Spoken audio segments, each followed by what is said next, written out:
जवसाची चटणी करण्यासाठी पहिल्यांदा जवस भाजून घ्यायचं, मग गावरान लसूण घेतलाय. भाजल्यानंतर आपण मिक्सरमधून काढणार आहे. स्टॉप करते. त्यामध्ये लसूणच्या पाकळ्या,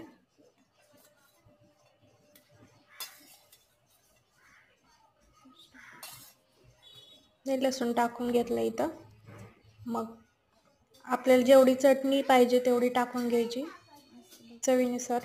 ज्याला जास्त तिखट लागतं त्यांनी जास्त टाकू शकता. मी तर 2 चमचे टाकली.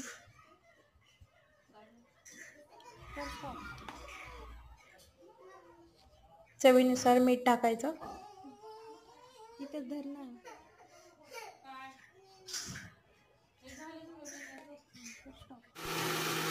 मिक्सरमधून फिरवून घेतल्यानंतर आपली जवसाची चटणी रेडी आहे खाण्यासाठी. झूम करून ही तुम्ही दररोज जेवणासोबत खाऊ शकता. फायनल चटणी मस्तपैकी चटणी तयार आहे.